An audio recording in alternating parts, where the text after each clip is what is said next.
Hoy damos inicio a nuestra Semana Santa, días en los cuales preparamos la celebración del culmen de la fe cristiana, la Pascua de nuestro Señor, el misterio redentor de Cristo, su pasión, muerte y resurrección.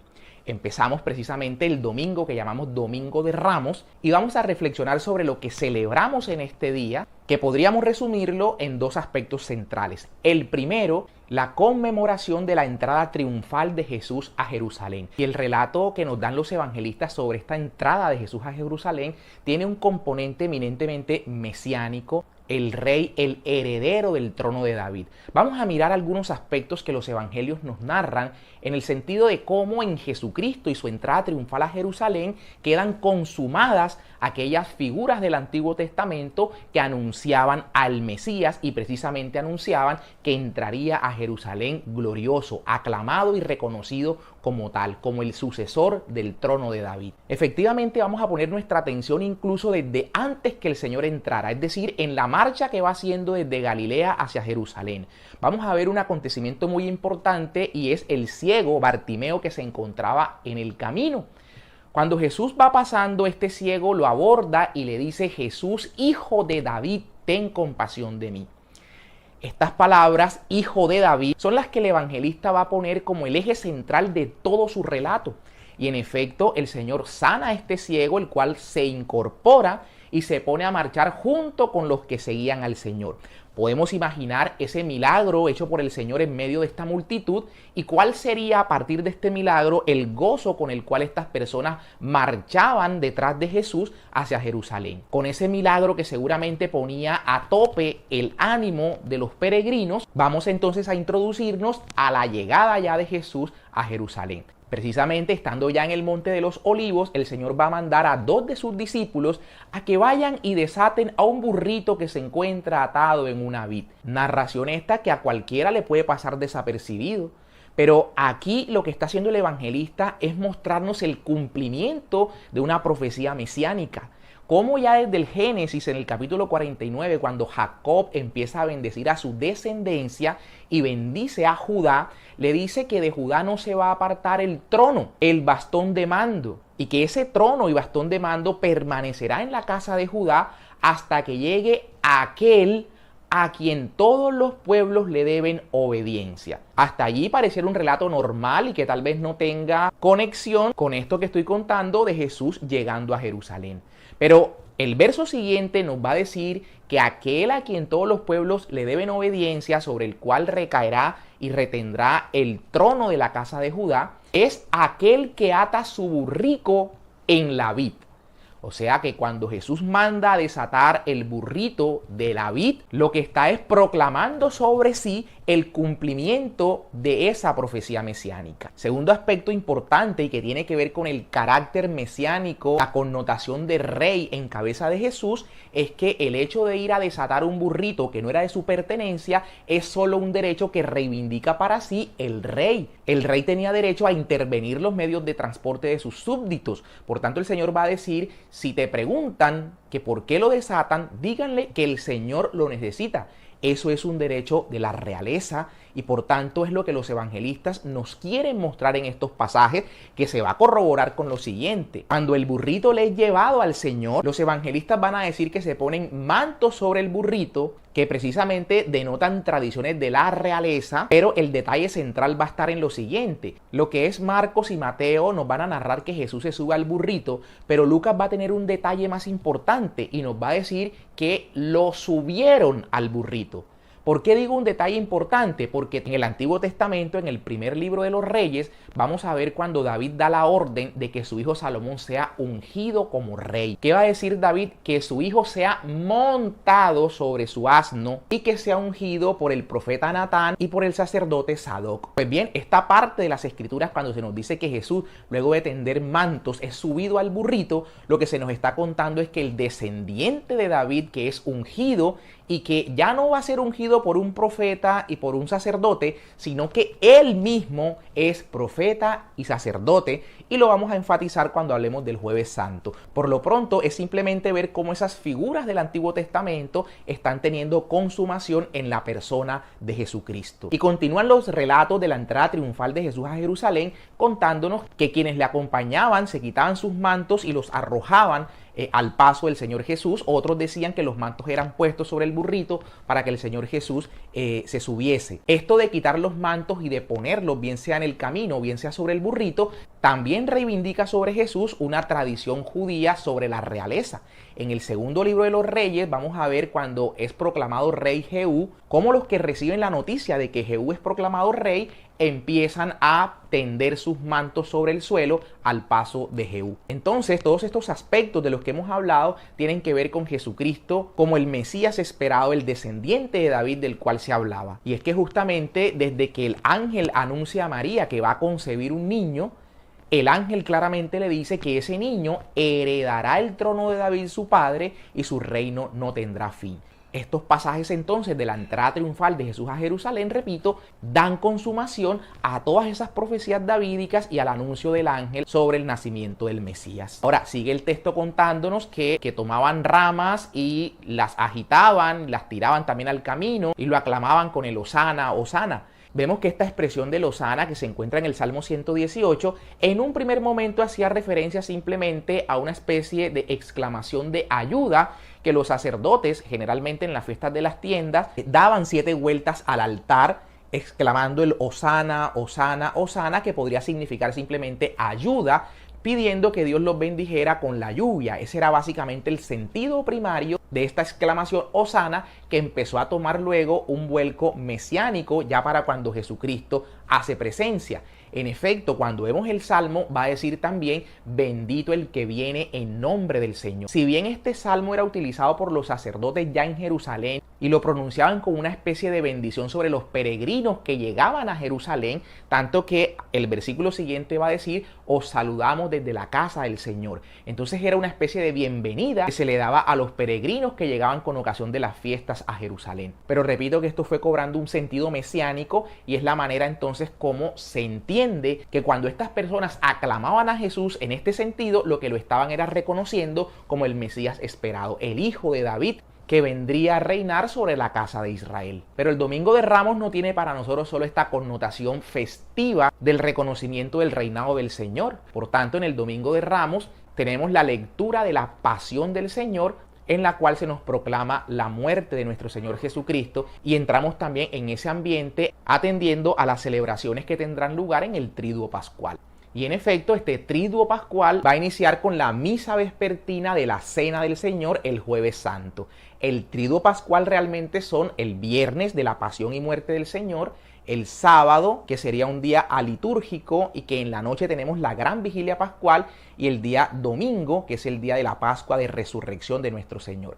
El jueves no haría parte del Triduo Pascual, pero la celebración que tenemos en jueves, que ya es la víspera del viernes, es la que se tiene como la que da lugar al inicio de ese Triduo Pascual. ¿Qué celebramos ese Jueves Santo? Podríamos resumirlo en 3 acontecimientos centrales. El primero es la institución de la Eucaristía. Recordemos que el Señor, la noche antes de su crucifixión, tiene una cena con sus discípulos. No vamos a entrar a discutir que si la cena fue una cena de Pascua o si fue una cena distinta en la cual el Señor instituyó su propia Pascua, que nos inclinamos a creer que se trata de esta última versión. Lo decimos porque en los evangelios sinópticos se nos habla que el Señor cenó la misma noche en que eran sacrificados los corderos. El Señor habría comido la cena de Pascua con sus discípulos el día 14 del mes Nisan, que era la fecha de la Pascua. Pero Juan nos cuenta que el Señor muere justo a la hora en la que se sacrificaban los corderos en el templo, o sea que aún no había tenido lugar la cena pascual. Pero Juan nos cuenta que el Señor, sabiendo lo que le sobrevenía, tuvo una cena antes de su muerte con los discípulos. Esta cena entonces no sería la comida pascual, sino que el Señor, siendo él mismo el Cordero de Pascua, instituye ahí el sacramento de su cuerpo y de su sangre para que tuviese sentido y llegara a su verdadera consumación y plenitud la figura de la Pascua antigua o de la Pascua judía. Es decir, el cordero que debía ser inmolado, su carne debía ser comida. El Señor entonces, que en el mismo Evangelio de Juan ya había dicho, el pan que yo daré será mi carne, ahora este cordero, sabiendo que iba a ser inmolado, dejaba su carne para hacer verdadera comida y su sangre para hacer verdadera bebida. Es la razón por la cual San Pablo, que de hecho escribe primero que los mismos evangelistas, habla de la Eucaristía en el sentido de que el pan que partimos y el cáliz de bendición que bebemos es comunión con el cuerpo y con la sangre de Cristo, y nos habla de discernir su cuerpo, porque el que come o bebe indignamente, dice San Pablo, peca contra el cuerpo y la sangre de Cristo. Por tanto, esto no es un símbolo. En un video que grabamos con anterioridad hacemos referencia a la presencia real de Jesucristo en la Eucaristía, como siempre se ha creído a lo largo de la historia desde los primeros años del cristianismo, y que no encontramos discusión alguna en el seno de la Iglesia durante todo el tiempo, ni siquiera en la división protestante cuando Lutero se aparta y se separa de la Iglesia, ni siquiera Lutero fue capaz de negar la presencia real de Jesucristo en la Eucaristía. El Señor entonces instituye la Eucaristía, pero aquí va a cobrar un papel importante el aspecto sacrificial. El Señor, cuando instituye la Eucaristía, sabiendo que iba a ser entregado y que se iba a sacrificar, y pide que esto se haga en conmemoración suya, instituye allí los sacerdotes a quienes autoriza y legitima para celebrar dignamente este misterio que el Señor dejaba la noche antes de ser crucificado. Y es que efectivamente Jesús, que es sacerdote eterno a la manera de Melquisedec, ¿qué quiere decir eso? Lo explicamos rápidamente. En el Antiguo Testamento aparece Melquisedec, quien se encuentra con Abraham y ofrece pan y vino, dice la Escritura, porque era sacerdote del Dios Altísimo. Este Melquisedec no aparece en ninguna otra ocasión en las Escrituras, sino que luego un salmo, el Salmo 110, va a hablar de la siguiente manera: tú eres mi hijo, yo te he engendrado hoy, tú eres sacerdote eterno a la manera de Melquisedec. Otros textos dicen, según el rito de Melquisedec. Y el autor de la carta a los Hebreos va a poner claramente esa profecía del Salmo en cabeza de nuestro Señor Jesucristo. El Señor es sacerdote eterno según el rito de Melquisedec. ¿Cuál es el rito de Melquisedec? Pan y vino. Por tanto, como dice la misma carta a los Hebreos, el sacerdocio antiguo, el de Leví, ha sido cambiado. No se ha eliminado el sacerdocio. El sacerdocio ha sido cambiado, y dice el autor del texto, cambiado el sacerdocio, cambia la ley. De tal manera que, cambiado el sacerdocio, ya no a la manera de Leví, sino ahora a la manera de Melquisedec, las leyes o las normas que rigen los ritos del sacerdote van a ser distintas a las normas antiguas que regían los ritos sacrificiales en cabeza de los sacerdotes de la tribu de Leví. Ahora, ¿cuál va a ser el rito? El rito va a ser pan y vino, como el Señor lo instituye la noche en la cual es entregado. Allí entonces el Señor manda a sus sacerdotes, como también la carta a los Hebreos lo dicen, que el sacerdote está puesto para ofrecer dones y sacrificios para el perdón de los pecados del pueblo.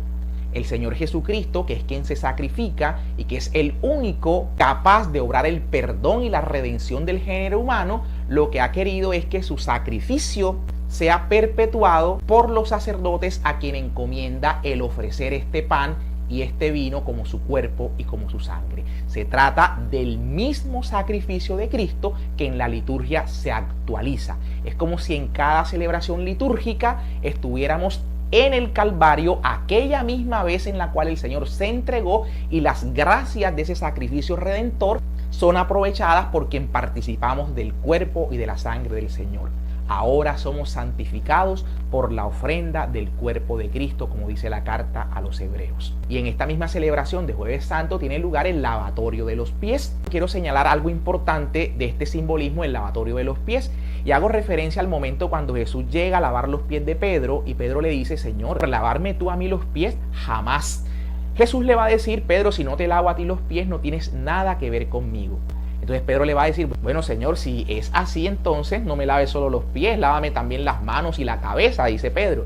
Pero el Señor le va a replicar: no, Pedro, aquel que se ha bañado no tiene necesidad de volverse a lavar. El Señor le estaría diciendo a Pedro que aquel que se ha bañado en las aguas del bautismo que nos regeneran no necesita volverse a lavar. Un solo bautismo como baño de regeneración, pero el Señor es consciente que mientras caminamos por este mundo, nuestros pies pueden verse ensuciados.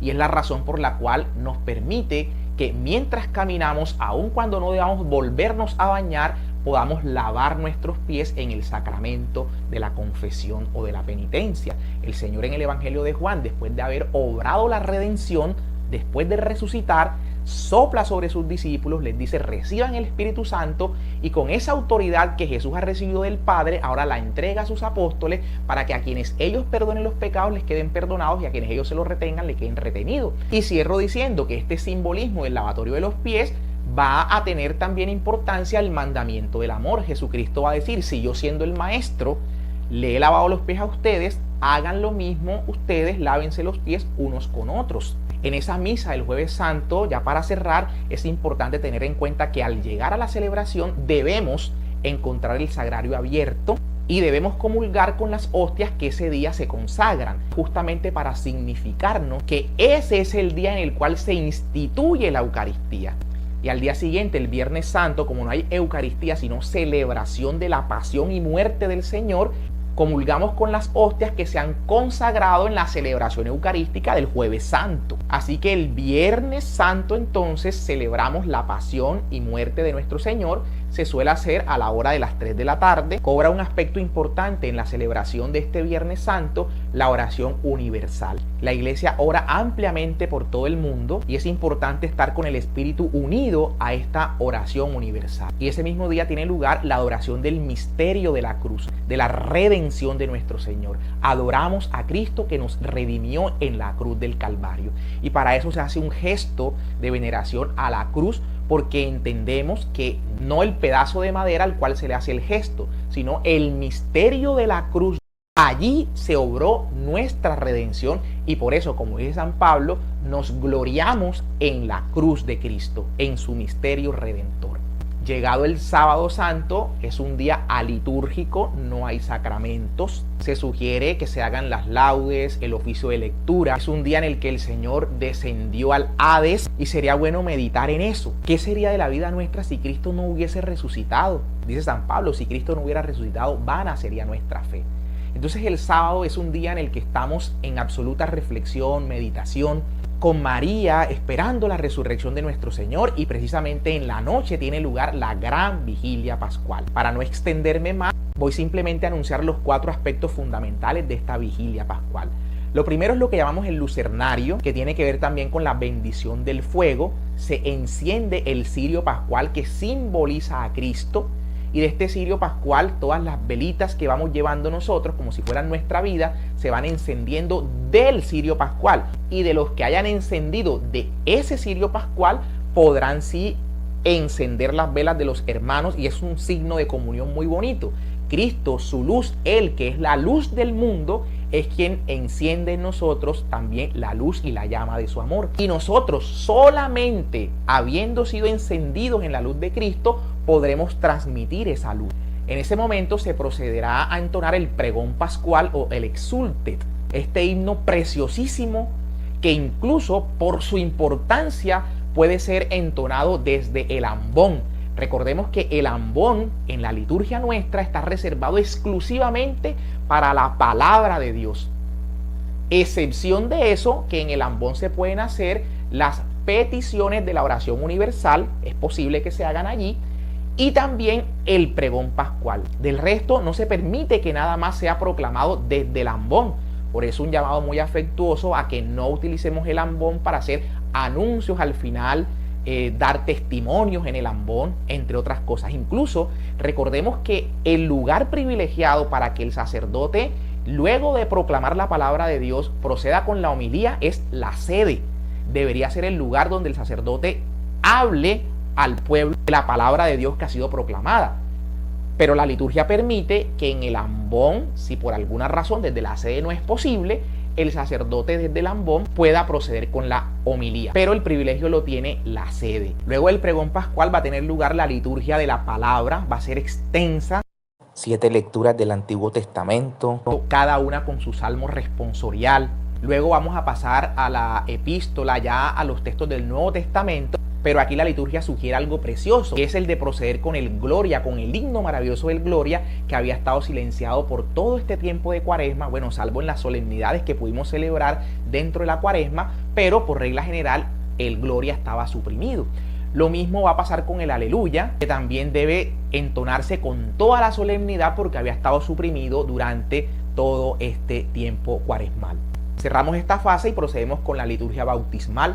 Recordemos que en esta gran vigilia pascual es donde tiene el mayor sentido los sacramentos de la iniciación cristiana, el bautismo, la confirmación y la Eucaristía, por supuesto. Por tanto, se sugiere que los catecúmenos que se han preparado durante todo este tiempo sean bautizados en la gran vigilia pascual y de hecho reciban allí su confirmación y su primera comunión. Y los que ya hemos sido bautizados, entonces renovamos nuestras promesas bautismales, nuestros compromisos bautismales y la renuncia que en nuestro bautismo nuestros padres y padrinos hicieron por nosotros con el ánimo de tomar conciencia del compromiso que tenemos de vivir con dignidad este nombre que llevamos de cristianos. Finalmente procederemos a la liturgia eucarística y a la comunión. Y así pues, al día siguiente llegamos al domingo de Pascua, nuestra celebración culmen. En la misa de resurrección del Señor, nos gloriamos entonces de este misterio central de nuestra fe, que Cristo, si bien ha sido inmolado, pues también resucitó, y esta es nuestra celebración. Cristo muerto y resucitado, el misterio central de los cristianos. Vamos a vivir inmediatamente 8 días importantes, que es lo que llamamos la octava de Pascua. Son días que se viven como si fuera el mismo domingo de resurrección, como si estos 8 días fueran todos un mismo día. Por tanto, es importante cada celebración de esos 8 días de la octava de Pascua. Y toda la fiesta pascual, todo este gozo de Pascua se va a extender por 50 días desde el domingo de resurrección hasta el día de Pentecostés, con el cual clausuramos nuestra fiesta pascual. Por tanto, entonces, aprestémonos a vivir esta semana con todo el fervor, con toda la devoción y entrando en el ambiente que nos sugiere esta preparación para que el triduo pascual, las fiestas pascuales, sean celebradas de la manera más consciente posible, de tal manera que generen el mejor y el mayor provecho para nuestras vidas. Que tengamos todos un muy feliz domingo.